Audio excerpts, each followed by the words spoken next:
কি মদ পান করবে আল্লাহ, আমার তো কোনো দোষ নেই গো আল্লাহ।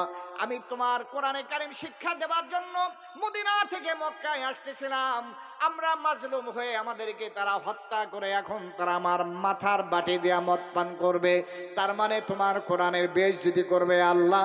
তুমি আমার লাশটা তোমার জিম্মায় দিয়ে দিলাম, তুমি আমার লাশটাকে হেফাজত করিও। আল্লাহু আকবার বলেন। দোয়া মঞ্জুর হয়ে গেল, কবুল হয়ে গেল। বুখারীর বর্ণনা বাবা, কিচ্ছা কাহিনী না, কিতাবুল মাগাজি বুখারীর ভিতরে এসেছে। আল্লাহর নবী সাহাবীর দোয়া মঞ্জুর হয়ে যায়। যখন দোয়া কবুল হয়ে গেল, কবুল হওয়ার সাথে যখন রাত্রে বেলায় তারা হযরতে আসিম বিন সাবিতের মাথাটা কাটার জন্য ওই পাহাড়ের উপর উঠতে চায়, আল্লাহ তাআলা সাহাবায়ে কিরামের ইজ্জত রক্ষার জন্য বিশাল সৈন্য বাহিনী পাঠায় দেয়। ভিমরুল বল্লা মৌমাছি পাঠায় দিয়ে আল্লাহ তাআলা সাহাবায়ে কিরামের মর্যাদা জমিনের উপর প্রতিষ্ঠা করে দিয়েছেন। সুবহানাল্লাহ বলেন। সাথে সাথে যারা কোরআন শিখবে, শিখাবে, তাদের মর্যাদা প্রতিষ্ঠা করেছেন, যে তারা কোরআন শিক্ষা দেওয়ার জন্য মুআল্লিম হিসেবে এসেছিল, তারা মাজলুমের শিকার হয়েছে। এই জন্য তারা যখন আপনার মাথা কাটতে যায়, বল্লা ভিমরুল তাদের আঘাত করে আক্রমণ করে, তারা আর অগ্রসর হইতে পারে নাই। আল্লাহু আকবার বলেন। এইবার ঘটনা ঘটল, তারা এখান থেকে চলে যায়। তারা বলল, রাত্রে বেলায় তো আর বল্লা ভিমরুল পাওয়া যাবে না, আসবে না, আমরা রাত্রে বেলায় তাদের মাথাটা কর্তন করে ওই খাওলা নামীয় মহিলার কাছে গিয়া দিয়ে আমরা 100 লাল উট পুরস্কার নেব। কিন্তু আল্লাহর বান্দারা ওয়ামাকারু ওয়ামাকারাল্লাহ আল্লাহু খায়রুল মাকিরিন। আল্লাহু আকবার বলেন। তারা ষড়যন্ত্র করেছে। আল্লাহ রাব্বুল আলামিন সাহাবায়ে কিরামের ইজ্জত রক্ষার কৌশল অবলম্বন করলেন। মরুভূমি এলাকা, যেখানে সাধারণত বৃষ্টি হয় না, বর্ষা হয় না, রাত্রে বেলায় তারা মাথা কর্তন করার আসার আগে আল্লাহ রাব্বুল আলামিন হঠাৎ করে বন্যা দিয়া হযরতে আসিম বিন সাবিত সহ বাকি 6 জন সাহাবীদের লাশ পানিতে ভাসিয়ে নিয়ে চলে যায়। তারা আমার নবী সাহাবীদের সাথে কোনো বেইজ্জতি করতে পারে নাই। আল্লাহু আকবার বলেন। নবীদের সাহাবীদেরকে গ্রেফতারও করতে পারে নাই, তাদেরকে মাথা কর্তন করে ওই মহিলার কাছেও নিতে পারে নাই। নবীজির সাহাবীদের লাশের সাথে কোনো অপমানজনক আচরণও তারা করতে পারে নাই। এইবার ওই সুফিয়ান বিন খালেদ মহিলার কাছে গিয়া বলতেছে, মহিলারে, আমরা তো তোমার কথা মোতাবেক মদিনা থেকে মুহাম্মদুর রাসূলুল্লাহর সাথীদেরকে, সাহাবীদেরকে নিয়ে তাদেরকে আমরা হত্যা করেছি, অতএব পুরস্কার দাও। এবার ওই খাওলা নামীয় মহিলা বলতেছে, না, তোমাদের সাথে শর্ত ছিল তার মাথাটা আমার কাছে আনবে। তোমরা যেহেতু মাথা আনতে পারো নাই, অতএব তোমরা 100 লাল লুটো পাবে না। এই জন্য আল্লাহর বান্দারা ওরা ষড়যন্ত্র করেছিল 100 লাল উট নেওয়ার জন্য, নবীজির সাহাবীদেরকে শহীদ করে দিয়েছে। কিন্তু আল্লাহ রাব্বুল আলামিন ওদেরকে দুনিয়াতেও মাহরুম করেছে। আর নবীর সাহাবীদেরকে অন্যায়ভাবে শহীদ করার কারণে কিয়ামতের ময়দানেও তারা অনন্তকাল জাহান্নামে জ্বলবে। কথা বলেন ঠিক কিনা? এই জন্য সাউন্ড নষ্ট হয়ে গেল কেন? এই জন্য এখনো যারা আলেমদের সাথে, উলামায়ে কিরামদের সাথে, হাফেজে কোরআনদের সাথে অপমানজনক আচরণ করে, অসম্মানজনক আচরণ করে, অসৌজন্যমূলক আচরণ করে, এরা দুনিয়াতেও লাঞ্ছিত হয়েছে, হবে আখিরাতেও তারা লাঞ্ছিত হবে। কথা বলো মুসলমান, ঠিক কিনা? এটাও কি আবার ইতিহাস বলা লাগবে নাকি আপনাদের? আগে আমাদের কি ইতিহাস বোঝানোর জন্য ফিরাউনের জামানায় যাওয়া লাগতো, নমরুদের জামানায় যাওয়া লাগতো। এখন আর ফিরাউন আর নমরুদের জামানায় যাওয়া লাগে না। কথা কয় না কেন? এখন কি ইতিহাস বুঝাইতে আর নমরুদের জামানায় যাইতে হয়? এখন আর বেশি দূরে যাইতে হয় না, অল্প দূরে গেলে ইতিহাস বোঝা যায়। এই জন্য একটা কথা স্পষ্ট, যারা যুগে যুগে নবীদের সাথে বেঈমানি করেছে, অত্যাচার জুলুম করেছে, আলেম ওলামাদের সাথে যারা অত্যাচার জুলুম করেছে, তাদের শেষ পরিণতি কখনো ভালো হয় নাই। অতএব যারা করেছে তাদের পরিণতি তারা ভোগ করেছে। এখনো যে ভাইরা আমাদের সমাজে আছেন, আপনাদেরকেও বলবো, আপনারাও কখনো কোনো ওলামায়ে কিরামের সাথে অসৌজন্যমূলক আচরণ করবে না। আগের যাদের যে পরিণতি হয়েছে, আপনাদের পরিণতিও কিন্তু এর চাইতে ভালো হবে। কথা বলেন। এর চাইতে ভালো। এই জন্য আল্লাহর বান্দারা অল্প সময় লক্ষ্য করেন, তাহলে সাহাবায়ে কেরাম কোরআনের জন্য জান দিলেন। নবীজির সাহাবীরা আল্লাহ নবী কোরআনের জন্য জান মাল সব কিছু ব্যয় করেছেন। তার কারণ যারা কোরআন শেখে তাদের দাম বাড়া দেয় কে? আওয়াজ দিয়ে বলেন, বাড়া দেয় কে? বলতেছিলাম এই জবানটা দিয়া, আরে আল্লাহর দেওয়া জবানটা দিয়া আল্লাহ কোরআনে কারীমের তেলাওয়াত যারা করবে তাদের মান কত বেশি, দাম কত বেশি দেখেন।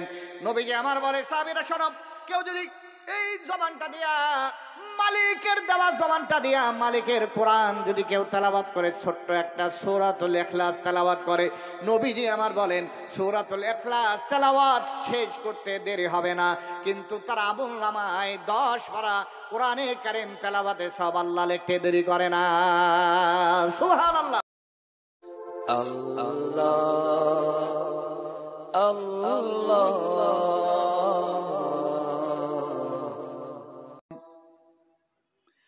وقال تعالى في شان حبيبه ومحبوبه مخبرا وآمرا إن الله وملائكته يصلون على النبي يا أيها الذين آمنوا صلوا عليه وسلموا تسليما اللهم صل على محمد وعلى آل محمد كما صليت على إبراهيم وعلى آل إبراهيم إنك حميد مجيد اللهم بارك على محمد وعلى آل محمد كما باركت على إبراهيم وعلى آل إبراهيم إنك حميد مجيد بلغ العلا بكماله كشف الدجى بجماله حسنت جميع خصاله صلوا عليه وآله لا إله إلا الله لا إله إلا الله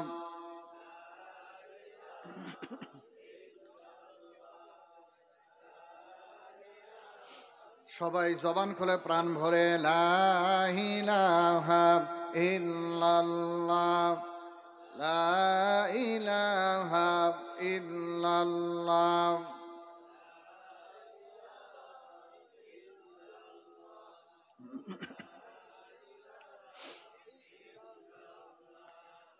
লা ইলাহা ইল্লাল্লাহ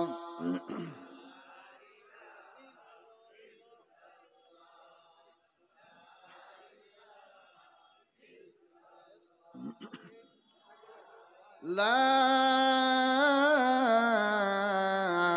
إله إلا الله محمد رسول الله صلى الله عليه وسلم নসের মার্কেট তালিমুল কোরআন মহিলা মাদ্রাসা ও নসের মার্কেট তালিমুল কোরআন হাফিজিয়া মাদ্রাসার উদ্যোগে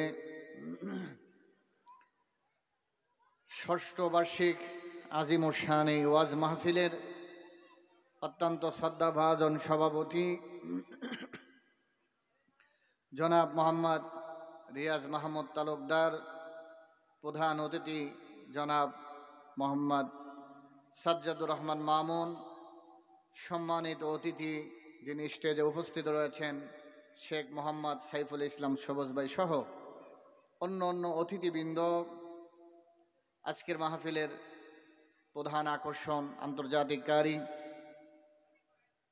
হযরত মাওলানা সাইদুল ইসলাম আসাদ সাহেব সহ স্টেজে উপস্থিত রয়েছেন কোনাবাড়ির অন্যতম আলেম দ্বীন, আমবাগ পশ্চিমপাড়া মসজিদুল আকসার সম্মানিত ইমাম ও খতিব ও মাদ্রাসার স্বনামধন্য নায়েবে মুহতামিম হযরত মাওলানা মুফতি আব্দুল কাদের সাহেব দামাত বারকাতুহুল আলিয়া সহ আমন্ত্রিত মুআজ্জাজ মুকাররম ওয়াজিবুল ইহতিরাম হযরত উলামা ইকরাম, আমার সামনে উপবিষ্ট দিনদার ইমানদার পরহেজগার কালিমার ঝান্ডাবাহী পিতৃতুল্য মুরব্বিন আযম, যুবক বন্ধুগণ, স্নেহের ছোট্ট কচি মাসুম বাচ্চারা, পর্দার আড়ালে অবস্থানরত সতী সাধবী সর্বগুণে গুণান্বিত আমার শ্রদ্ধেয় মা ও বোনেরা, আমরা মহান রব্বুল ইজ্জত আল জালালের দরবারে শুকরিয়া আদায় করি যে মহান রব্বুল ইজ্জত আল জালাল কোরআন ও সুন্নাহর কিছু কথা বলা ও শোনার জন্য জান্নাতি সামিয়ানার নিচে আসার বসার তৌফিক দান করেছেন। এই জন্য ওই মহামনিবের আলিশান দরবারে ওই মনিবের দেওয়া জবান, ওই মনিবের শেখানো ভাষায়, ওই মনিবের প্রশংসায় কালিমাতুল শুকর আদায় করি আলহামদুলিল্লাহ। সম্মানিত হাজিরিন, যে জবানটা দিয়ে শুকরিয়া আদায় করছি, জবানের মালিককে, যাদেরকে আল্লাহ জবান দিয়েছেন তারা বলেন তো দেখি আলহামদুলিল্লাহ। যাদেরকে কথা বলার শক্তি দিলেন তারা বলেন আল্লাহু আকবার। যাদেরকে দেখার শক্তি দিয়েছেন তারা বলেন তো দেখি রব্বানা লাকাল হামদ হামদান কাসীরান তাইয়িবান মুবারাকান ফি। জবান যার, প্রশংসা হবে এই জবানের মালিককে, প্রশংসা হবে কার? আমরা আল্লাহর প্রশংসা করতে রাজি আছি না ইনশাআল্লাহ? এই জন্য মুসলমানের আওয়াজে আবার বলেন আল্লাহু আকবার। পরিবেশটা একটু সুন্দর করতে হবে, যারা দাঁড়িয়ে আছি বসে যাইতে হবে, আশেপাশে বাচ্চারা কথা বলে তাদেরকে থামাই দিতে হবে। আর আমরা যারা সামনে আছি মিডিয়ার ভাইরা, আপনারা চুপচাপ বসে যান, আপনারা মোটামুটি অনেকক্ষণ ঠিক করছেন। তো এই জন্য এখন যতটুক না হলেই না, আর কোনো ডিস্টার্ব আপনারা করবেন না, মেহেরবানি করে আপনারাও চুপচাপ বসে যাবেন। তাহলে জবান যার, প্রশংসা হবে তার। এই জবান দিয়ে ওই মালিকের প্রশংসা করতে পারাটা, এটা ওই মালিকের গোলাম হওয়ার অনেক বড় পরিচয়। আমি যে মালিকের গোলাম, এই গোলামের পরিচয় প্রথম আমরা এই মুখটা দিয়েই দিয়েছি। কি বলেছি? আশহাদু আল্লা ইলাহা ইল্লাল্লাহু ওয়া আশহাদু আন্না মুহাম্মাদান আবদুহু ওয়া রাসূলুহু। সর্বপ্রথম গোলামী সাক্ষী কিন্তু আমরা এই জবানটা দিয়েই দিয়েছি। অতএব এই জবানের দাম অনেক বেশি। এই জবানটা দিয়া মালিকের প্রশংসা করলে মালিক খুশি হন, আমাদের আমলের পাল্লা ভারী হয়, জান্নাতে আমাদের ফল বাগানের বাগ বাগিচাও বৃদ্ধি পাইতে থাকে। সুবহানাল্লাহ বলেন। অতএব এই জবানটা দিয়ে মানুষ অনেক কথা বলে, কিন্তু আল্লাহ রাব্বুল আলামিন তার নৈকট্যশীল বান্দা হওয়ার জন্য যে গুণাবলীর কথা কোরআনে বলেছেন, সেই গুণাবলীর অন্যতম একটা গুণাবলী হলো এই জবানটা নিয়ন্ত্রণ রাখা। এই জবান দিয়া অহেতুক ফালতু যেই কথার কোনো দাম নাই, মূল্যহীন, আল্লাহর সাথে আল্লাহর অসম্মান হয়, ইসলামের অসম্মান হয়, এমন কোনো কথা এই জবান দিয়া বলা যাবে। এজন্য এই জবানটা যার, এই জবানটা দিয়া যদি ওই মালিকের আমাদের কাছে পাঠানো ওই মালিকের চিঠি, ওই মালিকের কালাম, এই জবানটা দিয়ে যদি পড়তে পারি, তাহলে মালিক কতই না খুশি হবেন আমাদের উপর। আপনি আপনার বন্ধুর দেওয়া চিঠি, আপনি আপনার বন্ধু দেওয়া চিঠিটা আপনি যদি পড়েন, তাহলে আপনার বন্ধু খুশি হবে না বেজার হবে? আর আপনাকে চিঠি দেওয়া হয়েছে, আপনি পড়েন নাই, রেখে দিয়েছেন, এখন এই সংবাদটা যদি আপনার বন্ধুর কাছে যায়, আপনি বলেন তো দেখি, আপনার বন্ধু খুশি হবে না বেজার হবে? এই কথাটা আমরা বুঝছি। তা বুঝলে এখন উত্তর দেন, আমার আল্লাহ, আমাদের স্রষ্টা কুল কায়নাতের মালিক আল্লাহর দেওয়া এই চিঠিটা যদি আমরা ওই আল্লাহর দেওয়া জবানটা দিয়ে তেলাওয়াত করতে পারি, তাহলে ওই মালিক খুশি হবে না বেজার হবে? আওয়াজ দিয়ে বলেন, খুশি হবে না বেজার হবে?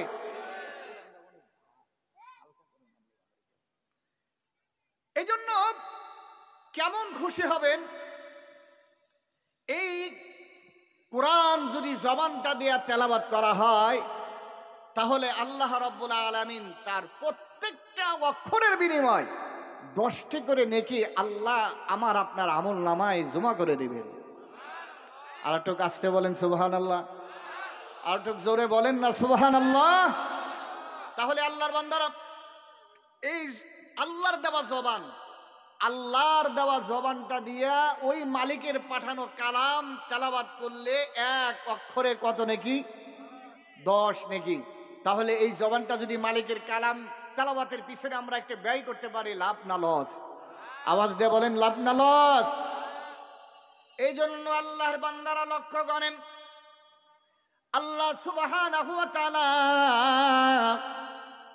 সুন্দর করে কালামে হাকিমের ভিতরে এই জন্য বলতেছে, বান্দা বান্দিরা লক্ষ্য করো, আল্লাহ সুবহানাহু ওয়া তাআলা চমৎকার করে তার বান্দা বান্দিদেরকে বলে দেয়, দেখো, কুল বিফাদলিল্লাহি ওয়া বিরহমাতিহি ফাবিযালিকা ফালইফরাহু হুয়া খায়রুম মিম্মা ইয়াজমাউন। আল্লাহ রাব্বুল আলামিন বলে, বান্দা শোনো, আমি আল্লাহ রাব্বুল আলামিন অনুগ্রহ করে দয়া করে তোমাদের জন্য যে মধুমাখা কালামে হাকিম পাঠিয়ে দিলাম, অতএব এই কালামে হাকিম তোমাদের পাওয়ার পর এই কোরআনটা নিয়ে তোমাদের আনন্দ হওয়ার দরকার। যদি কোনোদিন তোমাদের মনে করো আনন্দ মিছিল করতে হয়, তাহলে তোমাদের মিছিল হবে কোরআনের পক্ষে। কিসের পক্ষে? এটা আসতে বললেন, কিসের পক্ষে? যদি কোনোদিন আনন্দ মিছিল করতে হয়, তাহলে কিসের পক্ষে? হাজারো মিছিলের সর্বাগ্রে তোমাকে কোরআনের পক্ষে যদি কোনোদিন মিছিলের ডাক দেওয়া হয়, তাহলে মুসলমান হিসাবে একজন মুসলমান আগে কোন মিছিলে যাবে? কোন মিছিলে? কোরআনের পক্ষের মিছিলে। এই জন্য আল্লাহ রাব্বুল আলামিন বলতেছেন যে, দেখো, ফাবিযালিকা ফালইফরাহু, বেশটা কমায় দাও, বেশ কমায় দাও, 10টা না। ফাবিযালিকা ফালইফরাহু, তোমরা এই কোরআন নিয়ে আনন্দিত হও। ফাবিযালিকা ফালইফরাহু, তোমরা কোরআন নিয়ে আনন্দিত হও। কেন? যে হুয়া খায়রুম মিম্মা ইয়াজমাউন, তুমি দুনিয়াতে যা অর্জন করেছো সব অর্জিত সম্পদের চাইতে এই কোরআন হলো তোমার কাছে, একজন মুসলমান হিসেবে সব চাইতে শ্রেষ্ঠ সম্পদ হলো তোমার কোরআন। সুবহানাল্লাহ বলেন। এই জন্য আল্লাহর বান্দারা লক্ষ্য করেন, সব চাইতে শ্রেষ্ঠ সম্পদের নাম হলো কোরআন। এই জন্য যারা কোরআন জানলো তারা সব চাইতে দামি হয়ে গেল আসমান আর জমিনের নিচে। আল্লাহর নবী বিশ্ব নবী এই জন্য বলেন, খায়রুকুম মান তাআল্লামাল কুরআনা ওয়া আল্লামা, তোমাদের ভিতরে সব থেকে শ্রেষ্ঠতম ব্যক্তি হলো তারা যারা কোরআন শেখে এবং শেখায়। অতএব যারা কোরআন শেখে এবং শেখায় আসমান আর জমিনের নিচে, আমার নবীর ভাষায় তারা হলো সবচাইতে শ্রেষ্ঠতম ব্যক্তি। কথা বলো মুসলমান, ঠিক কিনা? আল্লাহর বান্দারা লক্ষ্য করেন, এই জন্য এই কোরআনের জন্য যদি আমি সময় দিতে পারি, কোরআন যদি আমি শিখতে পারি, কোরআনের পিছনে যদি আমি কিছু অর্থ ব্যয় করতে পারি, তাহলে আমার জীবনটা সফল হয়ে যাবে। আমার নবী সাহাবায়ে কেরাম রিজওয়ানুল্লাহি তাআলা আলাইহিম আজমাইন, তারা কোরআন শিখেছেন, কোরআনের জন্য নিজেদের জীবন ব্যয় করে দিয়েছেন, নিজেদের সম্পদ ব্যয় করে দিয়েছেন, নিজেদের জীবন যৌবন সব কিছু আল্লাহ রাসূল আর কোরআনের জন্য ব্যয় করে দিয়েছেন। এই জন্য আমার নবী সাহাবীরা যারা যত বেশি কালামে হাকিম শিখেছেন, আল্লাহ রাব্বুল আলামিন তাদের মর্যাদা মানুষের উপর তত বেশি আল্লাহর নবী বাড়িয়ে দিয়েছেন। সুবহানাল্লাহ।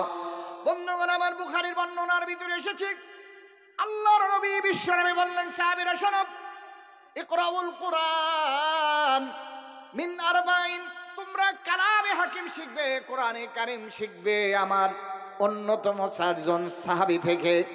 আল্লাহ নবী বললেন সেই সাহাবীদের ভিতরে একজন হলো উবাই ইবনে কাব, সেই সাহাবীদের ভিতরে একজন হলো হযরতে সালেম ইবনে মাওলা, হযরতে সালেম রাদিয়াল্লাহু তাআলা আনহু। 3 নম্বর একজন সাহাবী হযরতে আব্দুল্লাহ ইবনে মাসউদ রাদিয়াল্লাহু তাআলা আনহু। 4 নম্বর হযরতে মুআজ ইবনে জাবাল। তোমরা কোরআন শিখবে, এদের থেকে শিখবে, তার কারণ এরা ভালো কোরআন জানতো। অতএব নবীর অসংখ্য সাহাবীদের ভিতরে যারা কোরআন ভালো জানতো তাদের মর্যাদা সবার অগ্রে আল্লাহ নবী প্রদান করেছেন। সুবহানাল্লাহ। এই জন্য বন্ধুগণ আমার লক্ষ্য করেন, যারা কোরআন বেশি ভালো জানতো আল্লাহর নবী তাদের মর্যাদা দেন নাই, স্বয়ং আল্লাহ রাব্বুল ইজ্জত তাদের মর্যাদা নবীর মাধ্যমে প্রদান করলেন। এই 4 জনের ভিতরে একজন অন্যতম সাহাবী হযরত উবাই ইবনে কাব রাদিয়াল্লাহু তাআলা আনহু। আল্লাহর নবী, বিশ্ব নবী, নবী মুহাম্মদুর রাসূলুল্লাহ সাল্লাল্লাহু আলাইহি ওয়াসাল্লাম হঠাৎ একদিন আল্লাহর নবীর দরবারে আল্লাহর নবী গিয়া হযরত উবাই ইবনে কাব রাদিয়াল্লাহু তাআলা আনহুর বাসায় গিয়ে আসসালামু আলাইকা ইয়া উবাই ইবনে কাব বলে হাজির হয়ে যায়।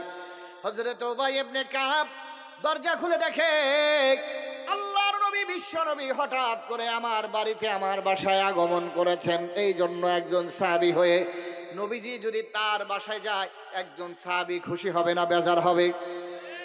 আল্লাহর নবী সাহাবী হযরত উবাই ইবনে কাব রাদিয়াল্লাহু তাআলা আনহু খুশি হয়ে গেলেন, বলতেছেন পয়গম্বর এই কষ্ট করে আমার বাসায় আপনি কেন আসছেন? আপনি যদি আমাকে সংবাদ দিতেন, খবর দিতেন, আমি তো আপনার দরবারে হাজির হয়ে যাইতাম।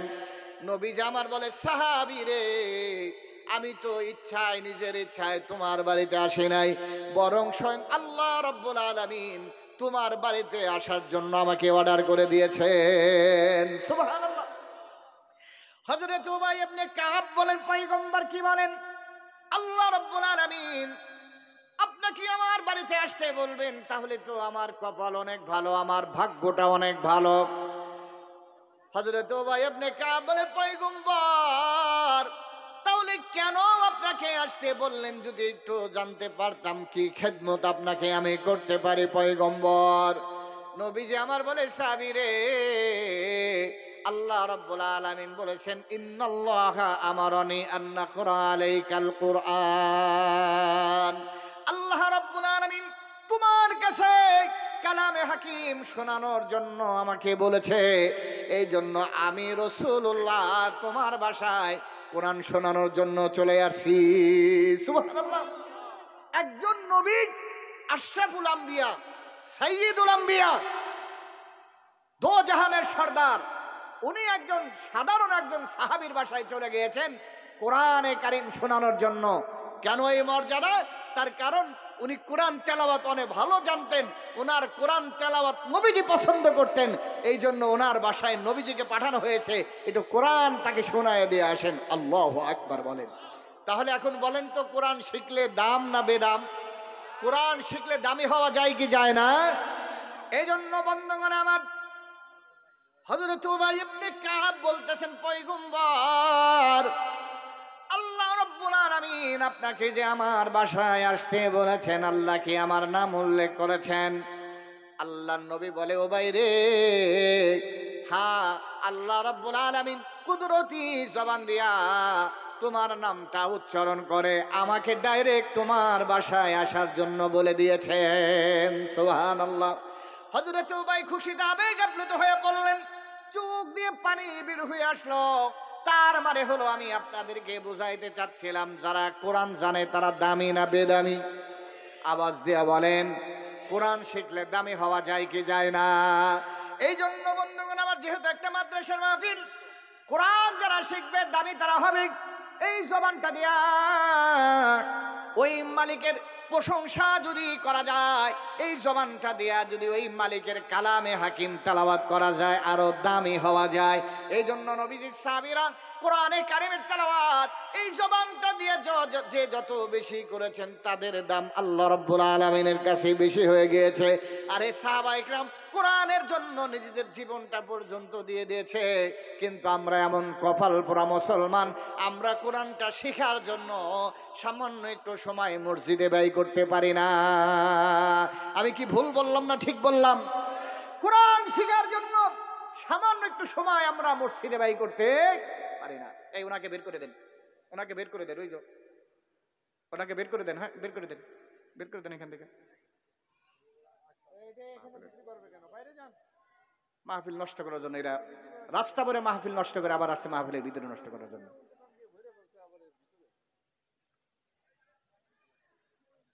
বন্ধুগণ আমার, তাহলে লক্ষ্য করেন, আমরা কোরআন শিক্ষা করার জন্য সামান্য একটু সময় মসজিদে গিয়ে আমরা ব্যয় করতে পারি না। অথচ নবীজির সাহাবায়ে কেরাম রিদওয়ানুল্লাহি তাআলা আলাইহিম আজমাইন তারা এই কোরআন শিক্ষার জন্য, শেখানোর জন্য তাদের জীবনের তাজা রক্ত পর্যন্ত তারা এই জমিনে ঢেলে দিয়েছেন। আল্লাহু আকবার বলেন। আল্লাহর বান্দারা লক্ষ্য করেন, আমার নবী সাহাবীরা কোরআন শিখার জন্য, শেখানোর জন্য তারা শাহাদাত পর্যন্ত বরণ করেছেন। চতুর্থ হিজরির ঘটনা, আল্লাহর নবীর দরবারে মক্কা থেকে কিছু মুনাফিকেরা আল্লাহর নবীর দরবারে গিয়া আল্লাহর নবীর কাছে বলে, পয়গম্বর, আমাদের এলাকার মানুষেরা মুসলমান হয়েছে কিন্তু তাদের কোরআন শিক্ষা দেওয়ার কোনো লোক নাই। প্রেক্ষাপটটা হলো বদরের জিহাদে একজন মহিলার দুইজন সন্তান হযরতে আসিম বিন সাবিত রাদিয়াল্লাহু তাআলা আনহুর হাতে ইন্তেকাল করে মারা যায়। এই জন্য ওই মহিলা শপথ করলো, ওই মহিলা পণ করলো, আমার সন্তানদেরকে যে মেরেছে, হত্যা করেছে, কেউ যদি তার মাথাটা আমার কাছে এনে দিতে পারে তাহলে আমি তার মাথার বাটি দিয়া মদ পান করবো। নাউজুবিল্লাহ। ওই মহিলাটা যেদি মহিলা, সম্পদশালী মহিলা, মহিলাটা মক্কায় ঘোষণা দিয়ে দিল, বদরের প্রান্তিক আমার দুইজন কলিজার টুকরা সন্তান আসিম বিন সাবিতের হাতে ইন্তেকাল করেছে, নিহত হয়েছে। এই জন্য মক্কার কোন লোক, তোমরা যদি আসিম বিন সাবিতকে আমার কাছে সরাসরি নিয়ে আসতে পারো অথবা তার মাথাটা তোমরা যদি নিয়ে আসতে পারো তাহলে আমি তোমাদেরকে 100 লালুট পুরস্কার দেব। নাউজুবিল্লাহ। মক্কার একজন যুবক রেডি হয়ে গেল, প্রস্তুত হয়ে গেল, বলতেছে, আচ্ছা ও মহিলা, তোমার সন্তানদের যে হত্যা করেছে সে আসিম বিন সাবিতকে যদি আমরা মদিনা থেকে সশরীরে অথবা তার মস্তকটা যদি তোমার কাছে নিয়ে হাজির করি তাহলে তুমি কি আমাদেরকে 100 লালুট পুরস্কার দিবে? বলতেছে, হ্যাঁ, তোমাদেরকে আমি 100 লালুট পুরস্কার দেব।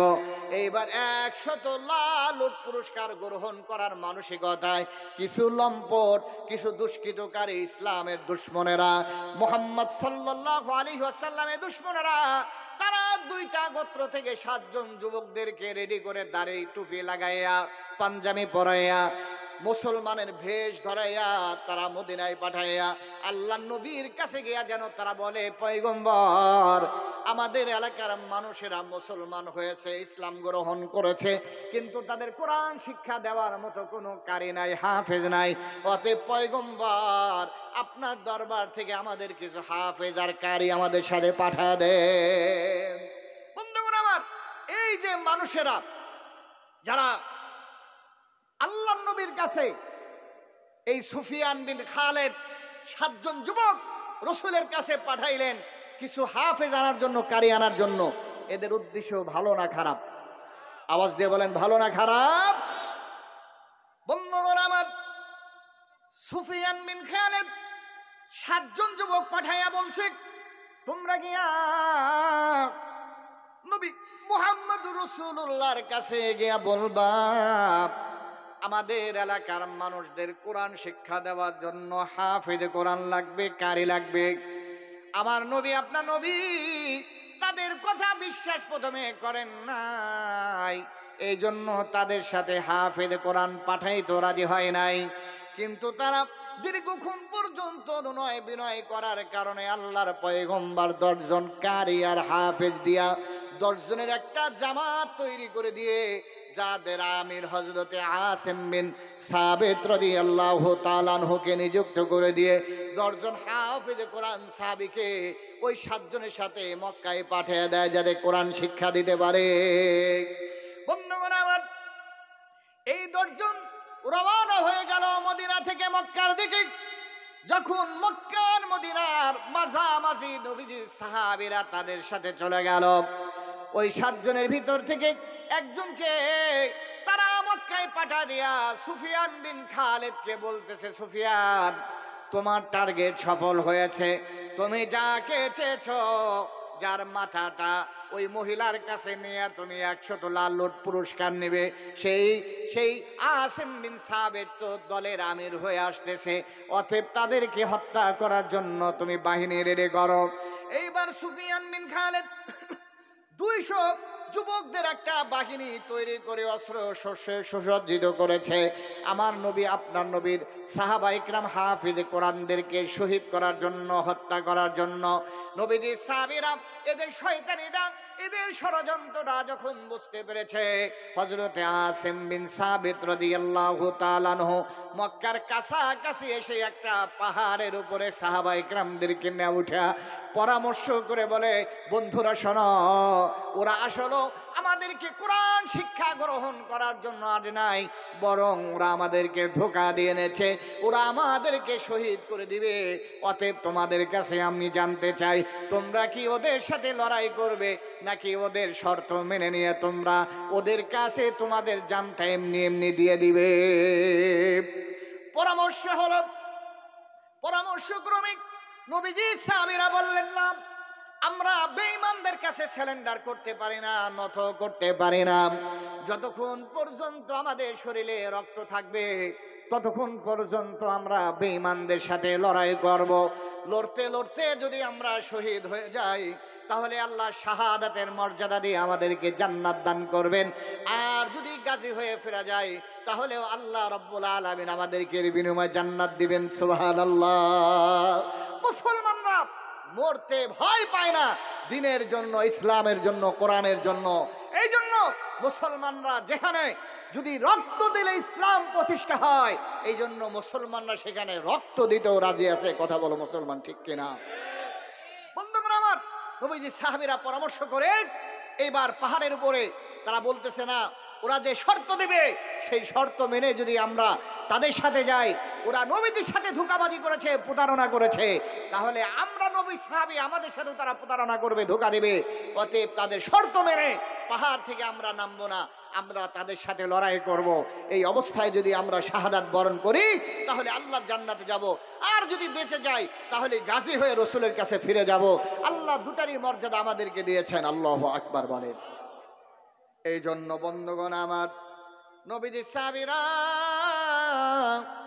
পরামর্শ করার সময় সুফিয়ান বিন খালিদ নিচের থেকে বলতেছে, ও নবীজি সাহাবীরা শোনো, আসিম বিন সাবিত শোনো, এত বাড়াবাড়ি করে লাভ নাই।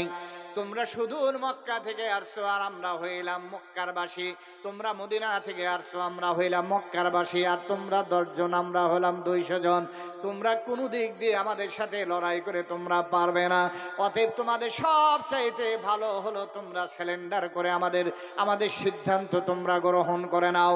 হযরত আসিম বিন সাবিত বলেন, আল্লাহর দুশমনেরা, তোমাদের শর্ত মেনে আমরা বেঈমান হয়ে কবরে যাইতে চাই না। এই জন্য দুই পক্ষ লড়াই শুরু হয়ে গেল। বেঈমানরা তীর মারে, আমার নবী সাহাবীরা শুধুমাত্র 10 জন সাহাবী, তাদের কাছে যে কয়টা তীর ছিল, মারতে মারতে এক পর্যায়ে তীর শেষ হয়ে গেল। বেঈমানেরা এবার যখন আপনার সাহাবায়ে কেরামের উপর আক্রমণ আরো তীব্র করলো, আমার আপনার নবীর সাহাবীদের কাছে, হযরতে আসিম বিন সাবিতের দলের কাছে নিজা বললাম যা ছিল তারা তাই দিয়া প্রতিহত করার চেষ্টা করলো, কিন্তু ঘটনা হলো বেঈমানের গোষ্ঠী ছিল 200 জন, নবীর সাহাবীরা ছিল মাত্র 10 জন। এক পর্যায়ে হযরতে আসিম বিন সাবিত রাদিয়াল্লাহু তাআলা আনহুর শরীরের ভিতরে বেঈমানদের পক্ষ থেকে ভীষণ জোরে একটা তীর লেগে শরীরের এক পাশ দিয়ে বেরিয়ে আর এক পাশ দিয়ে বের হয়ে যায়, যার কারণে হযরতে আসিম বিন সাবিত রাদিয়াল্লাহু তাআলা আনহু জমিনে পড়ে যায়। জমিনে পড়ে যাওয়ার পরে আল্লাহ তাআলার কাছে দোয়া করে, আল্লাহ, আমি ইসলাম যখন গ্রহণ করেছি নিয়ত করেছিলাম তোমার নবীর সামনে যেন আমার মওত হয়, তোমার নবী যেন আমার মওতটা দেখো গো পয়গম্বর। যেহেতু কোরআন শিক্ষা দেওয়ার জন্য দূরে আসছি, তোমার নবীর থেকে অনেক দূরে, অতএব আমাদের এই শাহাদাতের চিত্রটা তুমি তোমার জিবরিলের মাধ্যমে তোমার পয়গম্বরের কাছে পৌঁছায়া দাও। আল্লাহু আকবার। দোয়া মঞ্জুর হয়ে গেল, কবুল হয়ে গেল। নবীজি আমার লাইভ ভিডিও জিবরিলের মাধ্যমে ওই সাহাবায়ে কিরামের সাথে বেঈমানদের লড়াই দৃশ্যটা নবীজিকে লাইভ ভিডিওর মাধ্যমে দেখানো হলো। আল্লাহর বান্দারা সংক্ষেপ কথা হলো, এক এক করে আমার নবী সাহাবীদের 7 জন হযরত আসিম বিন সাবিত সহ আরো 6 জন, মোট 7 জন শাহাদাত বরণ করলো। এইবার যখন নবীজির বাকি 3 জন সাহাবীদেরকে তারা গ্রেফতার করে নিয়ে তারা যার যার জায়গায় তাদেরকে নিয়ে যাওয়ার জন্য প্রস্তুত হয়ে গেল। আর হযরত আসিম বিন সাবিতের মাথাটা কাটার জন্য, কল্লাটা আলাদা করার জন্য যখন সেই পাহাড়ের উপর তারা উঠতে চাইল, কিন্তু দোয়া করেছিল হযরত আসিম বিন সাবিত আল্লাহ তাআলার কাছে দোয়া করেছিলেন, আল্লাহ, আমি শুনেছি ওই খাওলা নামীয় মহিলা আমার মাথার বাটি নাকি মদ পান করবে, আল্লাহ, আমার তো কোনো দোষ নাই গো আল্লাহ, আমি তোমার কোরআনে কারীম শিক্ষা দেওয়ার জন্য মদিনা থেকে মক্কায় আসতেছিলাম, আমরা মাজলুম হয়ে আমাদেরকে তারা হত্যা করে এখন তারা আমার মাথার বাটি দিয়া মদ পান করবে, তার মানে তোমার কোরআনের বেইজ্জতি করবে, আল্লাহ, তুমি আমার লাশটা তোমার জিম্মায় দিয়ে দিলাম, তুমি আমার লাশটাকে হেফাজত করিও। আল্লাহু আকবার বলেন। দোয়া মঞ্জুর হয়ে গেল, কবুল হয়ে গেল। বুখারীর বর্ণনা, বাবা কিচ্ছা কাহিনী না, কিতাবুল মাগাজি বুখারীর ভিতরে এসেছে। আল্লাহর নবী সাহাবীর দোয়া মঞ্জুর হয়ে যায়। যখন দোয়া কবুল হয়ে গেল, কবুল হওয়ার সাথে যখন রাত্রে বেলায় তারা হযরতে আসিম বিন সাবিতের মাথাটা কাটার জন্য ওই পাহাড়ের উপর উঠতে চায়, আল্লাহ তাআলা সাহাবায়ে কিরামের ইজ্জত রক্ষার জন্য বিশাল সৈন্য বাহিনী পাঠায় দেয়, ভিমরুল বল্লা মৌমাছি পাঠায় দিয়ে আল্লাহ তাআলা সাহাবায়ে কিরামের মর্যাদা জমিনের উপর প্রতিষ্ঠা করে দিয়েছেন। সুবহানাল্লাহ বলেন। সাথে সাথে যারা কোরআন শিখবে শিখাবে তাদের মর্যাদা প্রতিষ্ঠা করেছেন, যে তারা কোরআন শিক্ষা দেওয়ার জন্য মুআল্লিম হিসেবে এসেছিল, তারা মাজলুমের শিকার হয়েছে। এই জন্য তারা যখন আপনার মাথা কাটতে যায়, বল্লা ভিমরুল তাদের আঘাত করে আক্রমণ করে, তারা আর অগ্রসর হইতে পারে নাই। আল্লাহু আকবার বলেন। এইবার ঘটনা ঘটল, তারা এখান থেকে চলে যায়। তারা বলল, রাত্রে বেলায় তো আর বল্লা ভিমরুল পাওয়া যাবে না, আসবে না, আমরা রাত্রে বেলায় তাদের মাথাটা কর্তন করে ওই খাওলা নামীয় মহিলার কাছে গিয়া দিয়ে আমরা 100 লালুট পুরস্কার নেব। কিন্তু আল্লাহর বান্দারা ওয়ামাকারু ওয়ামাকারাল্লাহ আল্লাহু খায়রুল মাকিরিন। আল্লাহু আকবার বলেন। তারা ষড়যন্ত্র করেছে। আল্লাহ রাব্বুল আলামিন সাহাবায়ে কিরামের ইজ্জত রক্ষার কৌশল অবলম্বন করলেন। মরুভূমি এলাকা, যেখানে সাধারণত বৃষ্টি হয় না, বর্ষা হয় না, রাত্রে বেলায় তারা মাথা কর্তন করার আসার আগে আল্লাহ রাব্বুল আলামিন হঠাৎ করে বন্যা দিয়া হযরতে আসিম বিন সাবিত সহ বাকি 6 জন সাহাবীদের লাশ পানিতে ভাসিয়ে নিয়ে চলে যায়। তারা আমার নবী সাহাবীদের সাথে কোনো বেইজ্জতি করতে পারে নাই। আল্লাহু আকবার বলেন। নবীদের সাহাবীদেরকে গ্রেফতারও করতে পারে নাই, তাদেরকে মাথা কর্তন করে ওই মহিলার কাছেও নিতে পারে নাই, নবীজির সাহাবীদের লাশের সাথে কোনো অপমানজনক আচরণও তারা করতে পারে নাই। এইবার ওই সুফিয়ান বিন খালেদ মহিলার কাছে গিয়া বলতেছে, মহিলারে, আমরা তো তোমার কথা মোতাবেক মদিনা থেকে মুহাম্মদুর রাসূলুল্লাহর সাথীদেরকে সাহাবীদেরকে নে তাদেরকে আমরা হত্যা করেছি, অতএব পুরস্কার দাও। এবার ওই খাওলা নামীয় মহিলা বলতেছে, না, তোমাদের সাথে শর্ত ছিল তার মাথাটা আমার কাছে আনবে। তোমরা যেহেতু মাথা আনতে পারো নাই, অতএব তোমরা 100 লাল লুটো পাবে না। এই জন্য আল্লাহর বান্দারা ওরা ষড়যন্ত্র করেছিল 100 লাল উট নেওয়ার জন্য, নবীজির সাহাবীদেরকে শহীদ করে দিয়েছে। কিন্তু আল্লাহ রাব্বুল আলামিন ওদেরকে দুনিয়াতেও মাহরুম করেছে, আর নবীর সাহাবীদেরকে অন্যায়ভাবে শহীদ করার কারণে কিয়ামতের ময়দানেও তারা অনন্তকাল জাহান্নামে জ্বলবে। কথা বলেন ঠিক কিনা? এই জন্য তোমার সাউন্ড নষ্ট হয়ে গেল কেন? এই জন্য এখনো যারা আলেমদের সাথে, ওলামায়ে কিরামদের সাথে, হাফেজে কোরআনদের সাথে অপমানজনক আচরণ করে, অসম্মানজনক আচরণ করে, অসৌজন্যমূলক আচরণ করে, এরা দুনিয়াতেও লাঞ্ছিত হয়েছে, হবে আখিরাতেও তারা লাঞ্ছিত হবে। কথা বল মুসলমান, ঠিক কিনা? এটাও কি আবার ইতিহাস বলা লাগবে নাকি আপনাদের? আগে আমাদের কি ইতিহাস বোঝানোর জন্য ফিরাউনের জামানায় যাওয়া লাগতো, নমরুদের জামানায় যাওয়া লাগতো। এখন আর ফিরাউন আর নমরুদের জামানায় যাওয়া লাগে না। কথা কয় না কেন? এখন কি ইতিহাস বুঝাইতে আর নমরুদের জামানায় যাইতে হয়? এখন আর বেশি দূরে যাইতে হয় না, অল্প দূরে গেলে ইতিহাস বোঝা যায়। এই জন্য একটা কথা স্পষ্ট, যারা যুগে যুগে নবীদের সাথে বেঈমানি করেছে, অত্যাচার জুলুম করেছে, আলেম ওলামাদের সাথে যারা অত্যাচার জুলুম করেছে, তাদের শেষ পরিণতি কখনো ভালো হয় নাই। অতএব যারা করেছে তাদের পরিণতি তারা ভোগ করেছে। এখনো যে ভাইয়েরা আমাদের সমাজে আছেন, আপনাদেরকেও বলবো, আপনারাও কখনো কোন ওলামায়ে কিরামের সাথে অসৌজন্যমূলক আচরণ করবে না। আগের যাদের যে পরিণতি হয়েছে, আপনাদের পরিণতিও কিন্তু এর চাইতে ভালো হবে। কথা বলেন, এর চাইতে ভালো। এই জন্য আল্লাহর বান্দারা অল্প সময় লক্ষ্য করেন, তাহলে সাহাবায়ে কিরাম কোরআনের জন্য জান দিলেন। নবীজির সাহাবীরা আল্লাহ নবী কোরআনের জন্য জান মাল সব কিছু ব্যয় করেছেন। তার কারণ যারা কোরআন শেখে তাদের দাম বাড়ায় দেয় কে? আওয়াজ দিয়ে বলেন, বাড়ায় দেয় কে? বলতেছিলাম এই জবানটা দিয়া, আরে আল্লাহর দেওয়া জবানটা দিয়া আল্লাহর কোরআনে কারীমের তেলাওয়াত যারা করবে তাদের মান কত বেশি, দাম কত বেশি দেখেন।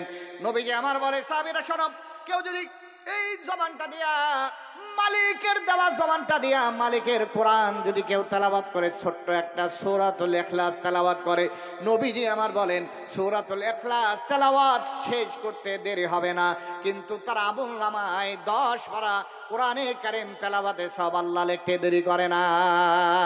সুবহানাল্লাহ। আল্লাহর নবী বলে, সাহাবীরা শোনো, কেউ যদি এই কোরআনে কারীমের তেলাওয়াত যদি সূরাতুল ইখলাস 3 বার তেলাওয়াত করে, তাহলে তার আমলনামায় 10 পারা কোরআনে এক খতম কোরআনে কারীম তেলাওয়াতে সব লিখে দেওয়া হয়। কেউ যদি এই সূরাতুল ইখলাস 10 বার তেলাওয়াত করে, আল্লাহ রাব্বুল আলামিন তার আমলনামায় শুধু সওয়াব লেখে, ক্ষান্ত হয় না। নবীজি বলেন তার জন্য জান্নাতে বিশাল বড় অট্টালিকার বালাখানা তৈরি করে দেওয়া হয়। সুবহানাল্লাহ বলেন। এই জন্য আল্লাহর বান্দারা লক্ষ্য করেন, আমার নবী সাহাবীরা কোরআন শেখার জন্য জান দিলেন, কোরআন শেখার জন্য তারা মাল দিয়েছেন, ইসলামের জন্য, নবীজির জন্য, আল্লাহর জন্য তারা মাল দিয়া ইসলামের সহযোগিতা করেছেন। কোরআনে কারীম শিক্ষার জন্য তারা মাল দিয়া সহযোগিতা করেছেন। বন্ধুগণ আমার নবী সাহাবীরা যখন হিজরত করে মদিনায় চলে গেলেন, আল্লাহর নবী সাহাবীদেরকে বলতেছে, সাহাবীরা, আমার সাহাবীরা হিজরত করে মদিনায় আসে, মদিনায় আসার পর মদিনায় মিষ্টি পানির অভাব, আমার সাহাবীরা মিষ্টি পানি পায় না, পানি পান করতে কষ্ট হয়। অতএব একটা কূপ আছে যার নাম হলো বীরে রোমা, যে কূপটার মালিক হলো একজন ইহুদি। ওই ইহুদি নির্দিষ্ট টাইমে পানি ওই কূপ থেকে উত্তোলন করে ঘেরটা লাগায় দেয়। আমার সাহাবীরা পানি ওইখান থেকে আনতে পারে না, ইহুদিও ঠিক মতো পানি দেয় না। অতএব কে আসো, তোমরা যদি তোমাদের মধ্য থেকে কেউ যদি ওই পানি ওই কূপটা খরিদ করে দিয়ে আমার সাহাবীদের জন্য মুক্ত করে দেয়, আমি পয়গম্বর বললাম আল্লাহ রাব্বুল আলামিন তাকে জান্নাতি কূপ দিয়া, জান্নাতি ঝর্ণা দিয়া, জান্নাতি পানি দিয়া আল্লাহ তাকে সম্মানিত করবেন। সুবহানাল্লাহ। বন্ধুগণ আমার, বুখারীর তরজমাতুল বাবের ভিতরে এসেছে, হযরত ওসমান গনি রাদিয়াল্লাহু তাআলা আনহু চুপে চুপে ওই ইহুদির কাছে গিয়া বলে, ভাইজান আপনার যে কূপটা আছে বীর রোমা, এই কূপটা কি আমার কাছে বিক্রি করা যায়? ইহুদি বলতেছে, না, তুমি আমার কাছ থেকে এই কূপটা খরিদ করতে পারবা না, তার কারণ কূপের মূল্য অনেক, কূপের মূল্য দিয়া তুমি খরিদ করতে পারবা না। হযরত ওসমান বলতেছে, তোমার কূপের মূল্য কত দেওয়া লাগবে? বলতেছে, এত দেওয়া লাগবে। হযরত ওসমান বললেন, সমস্যা নাই, তুমি যত চাবে তোমার কূপের মূল্য তত পরিমাণ অর্থ দিয়া আমি তোমার কূপটা খরিদ করতে চাই, তার কারণ আমার দুনিয়ার সম্পদ ব্যয় করতে পারি, কিন্তু আমার নবীর ঘোষণা অনুযায়ী আল্লাহর জান্নাতের কূপ আমি হারাইতে পারি না। আল্লাহু আকবার বলেন। এবার নবীজির সাহাবী হযরত ওসমান রাদিয়াল্লাহু তাআলা আনহু অনেক অর্থ দিয়া কূপটা খরিদ করিয়া আল্লাহর নবীর কাছে এসে বলে, পয়গম্বর,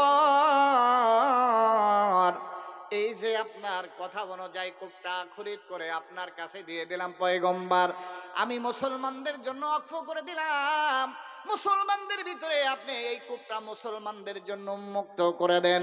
তার কারণ আমার আশা হলো, যদি এই কূপটার বিনিময়ে কিয়ামতের ময়দানে আল্লাহর জান্নাতের একটা ঝর্ণা পাই, কূপ পাই, আমার সাথে সৌভাগ্যবান আসমানের নিচে আর জমিনের উপর কেউ হইতে পারে না। সুবহানাল্লাহ। তাহলে আল্লাহর বান্দারা লক্ষ্য করেন, নবীজি সাহাবীরা ইসলামের জন্য, কোরআনের জন্য জান দিলেন, মাল দিলেন। শুধু মাল এখানে ক্ষান্ত নয়, হাদিসের কিতাবের ভিতরে এসেছে, অসংখ্য হাদিসের কিতাবের ভিতরে এসেছে, আমার নবীর সাহাবী আল্লাহর নবীর দরবারে একজন মেহমান আসছে, মেহমান আসার পরে পয়গম্বরে আরবি বুখারীর বর্ণনার ভিতরে আসছে, আজকেও মোতালা করলাম, বুখারীর বর্ণনার ভিতরে আসছে, নবীজির দরবারে মেহমান আসছে, নবীজি আমার তার বাসায় লোক পাঠিয়ে বলতেছে, যাও আমার স্ত্রীদের কাছে গিয়া সংবাদ নাও, আমার বাসায় মেহমানদের মেহমানদারি করানোর মতো কোনো খাবারের ব্যবস্থা আছে কিনা। একজন লোক গিয়া, সাহাবী গিয়া নবীজির স্ত্রীদের কাছে গিয়া যখন খবর নিল কোনো খাবার আছে কিনা, দেখেন নবীজির সাহাবী এসে উত্তর দিল কি, যে ইয়া রাসূলুল্লাহ, প্রিয়তম আম্মা জানেরা উত্তর দিয়েছেন, মা মানা ইল্লাল মা, মা মানা ইল্লাল মা, আমাদের বাসায় মেহমানরে মেহমানদারি করার মতো পানি ছাড়া দ্বিতীয় আর কোনো খাবার নাই। জবানটা খুলে বলেন আল্লাহু আকবার। বিশ্বনবী তার বাসায় একজন মেহমানরে মেহমানদারি করানোর মতো পানি ছাড়া কোনো খাবার নাই। আর আমার দেশের ছোট্ট একটা ওয়ার্ডের কাউন্সিলর যদি হইতে পারে, মেম্বার যদি হইতে পারে, ওই চোরের বাড়ি চাউলের গুডাউন পাওয়া যায়। এত আসতে পেলেন ঠিক?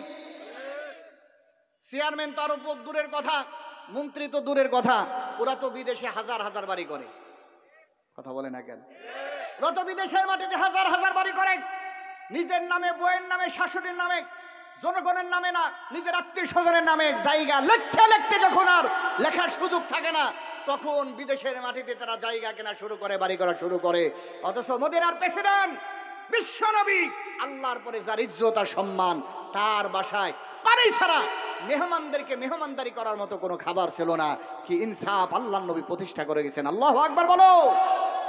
আল্লাহর বান্দারা অল্প সময় লম্বা করার সুযোগ হবে না। এইবার আল্লাহর নবী সাহাবীদেরকে বলতেছেন, সাহাবীরা, আমার বাসায় মেহমানদারি করার মতো কোনো খাবার নাই, আমি মেহমানদারি করতে পারলাম না, তবে তোমাদেরকে বলি, আমার মেহমানকে নিয়ে তোমরা যদি কারো বাসায় গিয়া আমার মেহমানরে মেহমানদারি করাও, আমি নবী বললাম কিয়ামতের ময়দানে আল্লাহর জান্নাতের দস্তরখানার মেহমান তুমি হইতে পারবে। এইবার আমার নবীর সাহাবীরা, তাদের বাসায়ও খাবার নাই, কিন্তু আমার নবীর কিছু পাগল সাহাবী, আশিক সাহাবী, জান্নাত তাদের দরকার, নিজের বাড়ি কি আছে কি না আছে এটা খেয়াল করে নাই। আবেগে একজন সাহাবী দাঁড়ায় গেলেন। ওই বুখারীর বর্ণনার হাসিয়ার ভিতরে আছে, তার নাম আবু তালহা, আবার বলেছেন তার নাম সাবিত বিন কায়েস রাদিয়াল্লাহু তাআলা আনহু। হযরত আবু তালহাই হোক আর সাবিত বিন কায়েসই হোক, বাসায় নিয়ে যায় আর টেনশন করে, বাসায় তো খাবার নাই, কিন্তু জান্নাতের আল্লাহর দস্তরখানার মেহমান হইতে চায়, এই জন্য যাইতেছে আর দোয়া পড়ে পড়ে যাইতেছে, আল্লাহ তুমি উত্তম একটা ফায়সালা আল্লাহর নবীর মেহমানদারির ব্যাপারে আমার ব্যবস্থা করে দিও। নবীজির সাহাবী বাসার দরজায় গিয়ে স্ত্রীকে সালাম দিয়া বলে, আসসালামু আলাইকা। ওই স্ত্রী শোনো, আমার বাসায় খাবার নাই, আমিও জানি তুমিও জানো, তবে আকরিমি যায়ফা রাসূলিল্লাহি সাল্লাল্লাহু আলাইহি ওয়াসাল্লাম, আকরিমি যায়ফা রাসূলিল্লাহি সাল্লাল্লাহু আলাইহি ওয়াসাল্লাম, স্ত্রী রে, আমার নবী বিশ্ব নবীর মেহমান রে, তুমি মেহমানদারি কইরা তাকে তুমি সম্মান করো, আল্লাহর জান্নাতের দস্তরখানার মেহমান হইতে পারবে। সুবহানাল্লাহ। বাসায় খাবার নাই, স্ত্রীও জানে, স্বামীও জানে, এরপরে মেহমান নিয়ে গেছে, স্ত্রী রাগ করে না, স্ত্রী আরো স্বামীকে সান্ত্বনা দেয়া বলে, স্বামী কত বড় কপাল আমাদের, নবীদের মেহমানকে মেহমানদারি করিয়া কিয়ামতের ময়দানে আল্লাহর জান্নাতের দস্তরখানার মেহমান হব, কত বড় সৌভাগ্যবান আমাদের। এই জন্য স্ত্রী খুশি হইয়া বলতেছে, আমাদের খাবার নাই, সমস্যা নাই, মেহমানরে মেহমানদারি করানোর জন্য আমাদের বাচ্চাদের খাবার আজকে আমরা মেহমানরে খাওয়াই দেব। সুবহানাল্লাহ। আর আমাদের এলাকার মহিলারা হইলে যদি বাসায় খাবার নাই আবার মেহমান নিয়ে যান, হুজুর পাঠাইছে মসজিদের, ঝাঁটা আছে না নাই, কথা কয় না কেরে, কি হুজুর পাঠাইছে একজন মেহমান, কয় গোলামের পুত, নিজে খাইতে পারো না, আমারে খাওয়াইতে পারো না, আবার কি আনছো, মেহমান নিয়ে আইছো, এটা ঝাঁটা লাগতো না? কিন্তু আল্লাহর নবী সাহাবীর স্ত্রী বলতেছে, সমস্যা নাই, খাবারের ব্যবস্থা আমরা করব। এই জন্য একটা কৌশল অবলম্বন করলো, কৌশলটা হলো স্ত্রী আর স্বামী পরামর্শ করে বলতেছে, আচ্ছা আমাদের বাচ্চাদেরকে আমরা ঘুমিয়ে দেই, আর বাতিটা ঠিক করার ভান করে আমরা নিভে দেব, মেহমানকে আমাদের বাচ্চাদের খাবার তার সামনে দিয়া আমরা অন্ধকারে বসে বসে খাবারের ভান করব, যাতে মেহমান কষ্ট না পায়। এইবার এই কৌশল অবলম্বন করে রাত্রটা পার করে সকালবেলায় যখন আল্লাহর নবীর দরবারে আল্লাহর নবীর মেহমানদের নিয়ে হাজির হয়ে গেল, এইবার নবীজি বুখারীর ইবারত আছে, নবীজি সাল্লাল্লাহু আলাইহি ওয়াসাল্লাম তাকে দেখে জহেকা হেসে দিয়েছেন। সুবহানাল্লাহ। আল্লাহর নবী সাহাবী বলতেছে, ইয়া রাসূলুল্লাহ আপনি হাসেন কেন? কয় শুধু কি আমি হাসছি? ও সাহাবী শোনো, গতকাল তুমি আর তোমার স্ত্রী একজন আমার মেহমানকে সম্মান করার জন্য যে কৌশল অবলম্বন করেছো, শুধু আমি না, আল্লাহ রাব্বুল আলামিন ওই আরশে মুআল্লার ফেরেশতাদেরকে নিয়ে সবাই হেসে দিয়েছেন। জোরে কও না সুবহানাল্লাহ। তুমি মেহমানদারি করেছো আমার মেহমান জমিনে, তোমার নিয়ে প্রশংসা হয়েছে, গর্ব হয়েছে আল্লাহর আসমানে।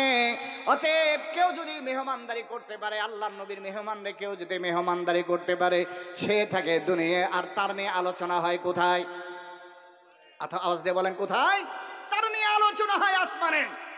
বন্ধুগণ আমার, এই জন্য নবী সাহাবীরা জান দিয়া মাল দিয়া, তারা জান দিয়া মাল দিয়া সহযোগিতা করে ইসলামের জন্য, কোরআনের জন্য, সব সময় ইসলামের জন্য কোরবানি দিয়েছেন। অতএব আমরা সাধারণ মুসলমান হয়ে যদি নবীজি সাহাবীর এত দামি হওয়ার পরও যদি জানমাল দিয়ে কোরবানি দিতে পারে, আমাদের জানমাল দিয়ে ইসলামের পক্ষে দাঁড়ানোর দরকার আছে না নাই? আওয়াজ দিয়ে বলেন আছে না নাই?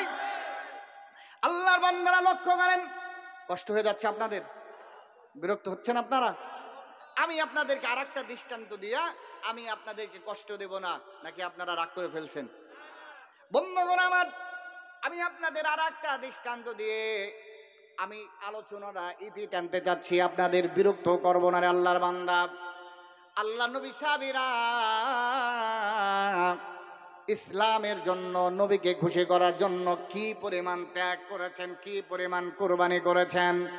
আমার নবীর একজন সাহাবী যার নাম আবু দাহদা রাদিয়াল্লাহু তাআলা, আল্লাহর নবীর দরবারে একজন গরিব লোক গিয়া, গরিব সাহাবী গিয়া বলে, পয়গম্বর, আমার বাসার পাশে একজনের একটা খেজুর গাছ আছে পয়গম্বর, খেজুর গাছটা এমন জায়গায় যেই খেজুর গাছের কারণে আমার বাসায় বাউন্ডারি দেব ঠিক মতো বাউন্ডারিটা দিতে পারে না।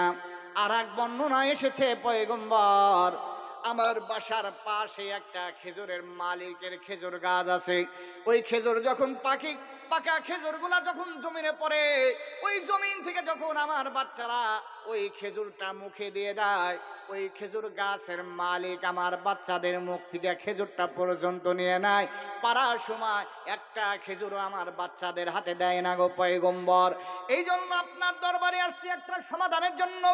আপনি রাসূলুল্লাহ যদি একটু বলে ওই লোকটাকে বলে ওই খেজুর গাছটাকে যদি আমার একটু ব্যবস্থা করে দিতে পারেন তাহলে আমার সুবিধা হয়, আমার বাচ্চাদের সুবিধা হয়।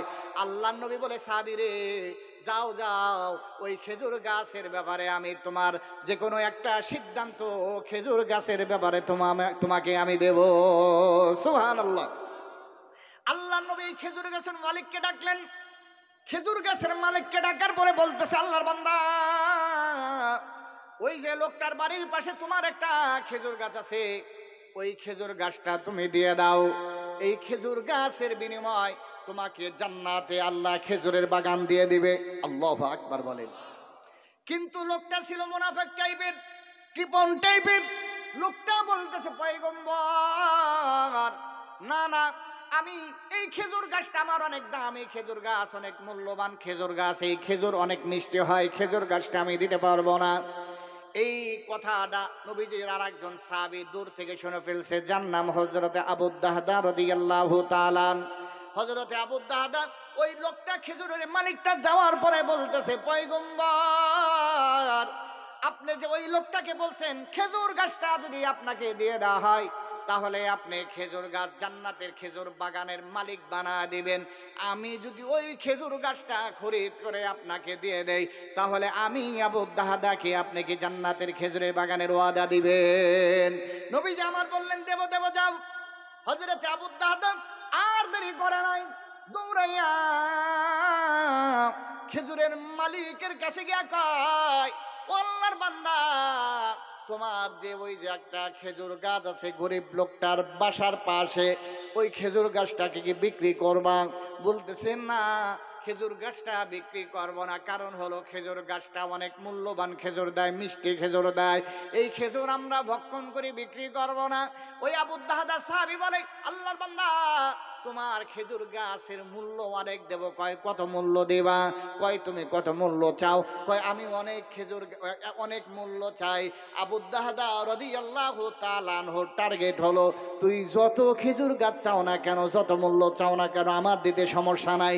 তার কারণ তোমার দিয়া খেজুর গাছটা যদি আমি নিয়ে রাসূলুল্লাহকে দিতে পারি তাহলে এর বিনিময়ে ডাইরেক্ট আল্লাহর জান্নাতে আমি যাইতে পারবো। সুবহানাল্লাহ। তাফসীরে মাযহারের ভিতরে স্পষ্টভাবে উল্লেখ করা হয়েছে, মুসনাদে আহমদ তিরমিজির ভিতরে হাদিস আনা হয়েছে, আল্লাহর নবী সাহাবী হযরত আবু দাহদা এইবার বলতেছে আল্লাহর বান্দা তুমি কি পরিমাণ চাও? কয় তুমি বলো কি পরিমাণ দিবা? কয় ওই যে আমার মদিনার ভিতরে বিখ্যাত একটা খেজুরের বাগান আছে, যেই খেজুরের বাগানের ভিতরে 600 খেজুরের গাছ আছে, তুমি যদি আমাকে একটা খেজুর গাছ দিয়ে দাও এর বিনিময় আমি তোমাকে ওই বিখ্যাত খেজুরের বাগান যাতে 600 খেজুর গাছ আছে আমি তোমাকে লিখে দেব। জবানটা খুলে সুবহানাল্লাহ বলা যাবে না? এক খেজুর গাছে কয় খেজুর গাছ? আওয়াজ দিয়ে বলেন কয় খেজুর গাছ? 600 খেজুর গাছ। এখন এক খেজুর গাছের মালিক বলতেছে তোমার মাথা ঠিক আছে? কয় আমার মাথা ঠিক আছে। কয় না, এক খেজুর গাছের বিনিময়ে তোমার বিখ্যাত খেজুরের বাগান 600 খেজুর গাছ আমাকে লিখে দেবে, তাহলে তুমি দলিল নিয়ে আসো। কয় দলিল আনবো মানে? দলিল আনতে সেই সমস্যা নেই। দলিল আনা হলো, সাইন হয়ে গেল, লেখা হয়ে গেল, এরপরও তার বিশ্বাস হয় না। তার কারণ কিপন তো, কথা বলে না কেন? আমাদের সমাজে এরকম কিপন আছে না, হাড় ভাঙা কেপটা, সম্পদের অভাব নাই, মাগার 1 পয়সা ব্যয় করে না, এরকম আছে না? আল্লাহ বান্দা আছে না? এইরকম কেপটা মসজিদে গেছে নামাজে, তো এখন তার বাসায় একটা হারিকেন জ্বালায় হয়ে গেছে। তো এইটা মসজিদে যাওয়ার পরে তার মনে পড়ছে, আরে বাসায় তো একটা হারিকেন জ্বালাই থুইছিলাম, এটা আসার সময় নিবাইছি কি নিবাই নাই তার সন্দেহ। এই জন্য আবার মসজিদ থেকে বাসায় ফিরে গেছে হারিকেন নিবানোর জন্য। কি নিবানোর জন্য? এখন বাসার সামনে গিয়ে বলতেছে, জরিনার মা, আমি যে মসজিদে যাওয়ার সময় খেজুর কি বলে হারিকেন জ্বালাইছিলাম, ওইটা কি নিবাই হয়ে গেছি নাকি এখনো জ্বলন্ত অবস্থায় আছে? জরিনার মা কইতেছে, তোমার মতো কেপটাও আবার মসজিদে যাওয়ার সময় হারিকেন জ্বালাই হয়ে যায়। এখন জরিনার মা বলতেছে, আচ্ছা শোনো জরিনার বাপ, হারিকেন তুমি জ্বালাই থুয়ে যাও নাই, তেল তোমার ফোড়ায় নাই, তবে সমস্যা হলো তুমি যে এই হারিকেনের যন্ত্রণায় মসজিদে গিয়েছো আর আইছো, এর জন্য তো তোমার ডবল জুতা ক্ষয় হলো। কি হইল? ডবল তুমি জুতা পাইতে গেছো আর আইছো, খরচ হলো, নষ্ট হলো। এখন জরিনার বাপ কয় তুমি আমারে চেনো নাই, আমি কি জুতা পইরে গেছি নাকি? আমি তো জুতা বগলে নিয়ে গেছি। কথা কয় না, জুতা কই নিছে? এরকম কেপটা আছে না নাই? আওয়াজ দিয়ে বলেন আছে না নাই? কিন্তু আল্লাহর বান্দারা লক্ষ্য করেন, আমার নবী সাহাবীরা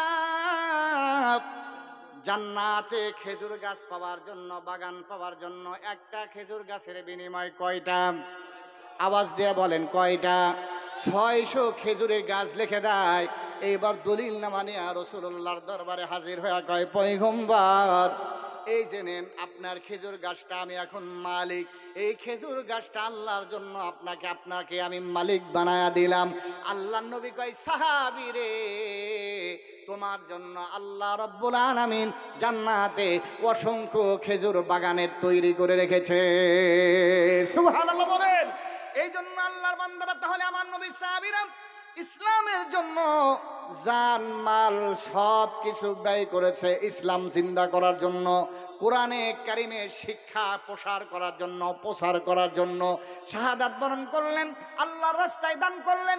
আমি আপনাদেরকে জানতে চাই, আল্লাহর বান্দা, আমাদেরও যদি সুযোগ আছে কখনো ইসলামের জন্য রক্ত দেওয়ার জন্য, সুযোগ যদি আসে জান দেওয়ার জন্য, সুযোগ যদি আসে মাল দেওয়ার জন্য, ইসলামের জন্য, কোরআনের জন্য, আমরা আল্লাহর রাস্তায় জান মাল দিতে রাজি আছি তো?